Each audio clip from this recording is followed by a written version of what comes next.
Look at me, kindergarten, receiving my first diploma in life from Calvary Christian Center. Me in a private school? Who'd have thought? Yeah, it didn't last long. This is Dr. Godot, about 25 years later. About third grade, my pops took me out of private school and enrolled me in the public school right down the street at Hagenwood Elementary. Ah, the life. Didn't have to worry about getting beat with paddles for discipline, and my parents didn't have to worry about paying tuition. When I attended Hagenwood Elementary, we had one computer room, and we all had to share throughout the whole school. If we were lucky, we got to sit in there one day a week and do work. Now, everybody gets a computer. Educational technology. Martin Luther King Junior High School. Man, that place was rough. 8th grade year and still couldn't find that motivational push to get me through. But hey, go through the motions, get it done, right? Gotta get that grade, gotta get to the next level. Met a lot of friends that year. Majority of them didn't pass. I wonder why. Here we go, freshman year, Grant Union High School, home of the Pacers. I don't think anything could have prepared me for this school year. Still determined to find that motivational push to get me through the next 4 years. Well, at least the first year. Just like my elementary and junior high school, the students here are multi-ethnic and multilingual. Majority population are African American, Asian, and Hispanic descent.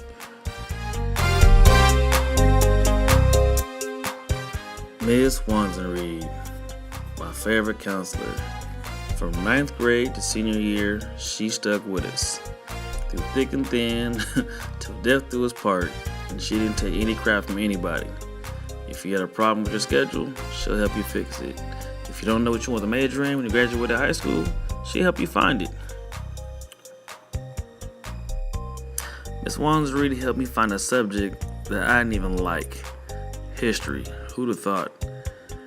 I like the fact that I can go to the library, research information, do book reports, and I was good at it. I also like the fact in history, the places I read about, I want to travel to.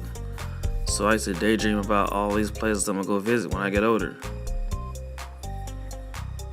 I still have the list of all the places I daydreamed about traveling to. Every time I do a book report or look at the encyclopedia and see these pictures, I was like, wow, that looks nothing like the Paso Heights. I'm gonna go there sometime.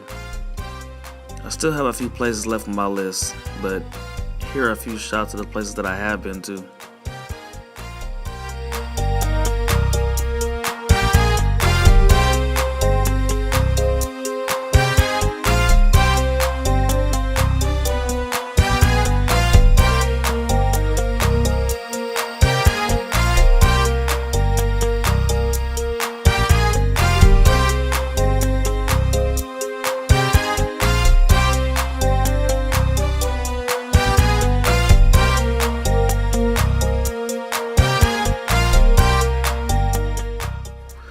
Before I could make these dreams a reality, I had to finish high school.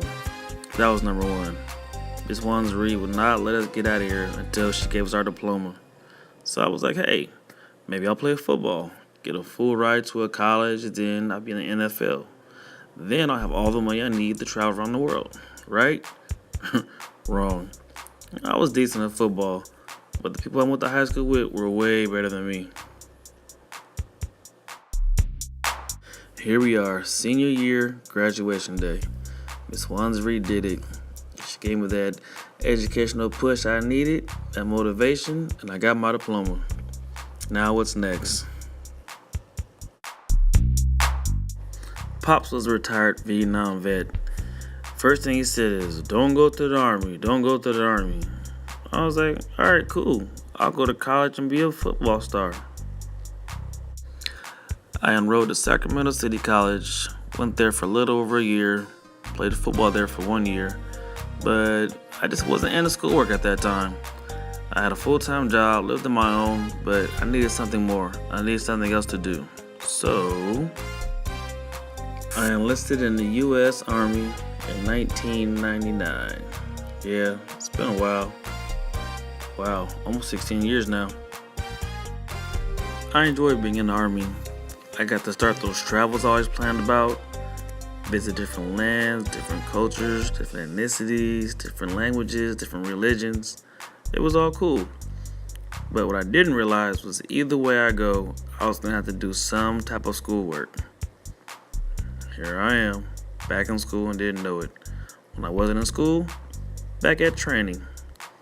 But when I wasn't training, you guessed it, back at school. And when I finished with school, back at training. This is a picture of my mom's and my sister. My mother used to teach preschool, first grade, second grade, third grade, but she mostly stuck with third grade. That's probably why I like third grade so much. This picture was taken last year at my mom's aneurysm support group. She has suffered and recovered from an aneurysm brain injury. Is one of the strongest women I know.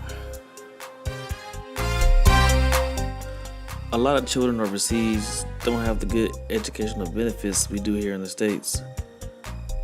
A lot of their materials are either handed down, broken, reused, or wet. We visited a couple of villages last year and passed out supplies for homework, papers, pens, pencils, erasers, dry markers. They loved it. One thing I've learned is always remain humble and give back when you can. You don't have to give a lot, but give something. When I do things like that, I do it out the kindness of my heart. I don't do it because I expect something in return. At least, that's not how I was raised. So when I'm not busy doing military stuff or working on schoolwork, I like to volunteer at the Greater Sacramento Urban League. It's a nonprofit organization here in Sacramento. These pictures were taken at Reading Day, an event put on by the Greater Sacramento Urban League. It's like a little workshop for the kids. You get to come, do artwork, read books, draw out a story, and then they get to act out the story. This is a great way for kids to improve their reading skills and help out with their education. I wish they had things like this when I was growing up. I know technology is a big part of kids' life when they're growing up, but with my son, I want to make sure he always has a book in his hands before he has a remote control. It turns out my son really likes to read, so some days he just reads himself to sleep.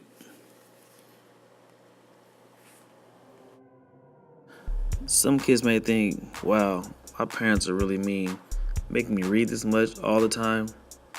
No, we call it looking out for your best interests. After dropping out of college for a little over a year, joining the military, visiting Iraq twice, Afghanistan twice, and coming home, I finally get to graduate. At the end of the day, it's all about that little piece of paper. If you don't have that, it's nothing. But without that little piece of paper, called a diploma, we can't lead by example. Who's going to follow us if we're not doing the right thing?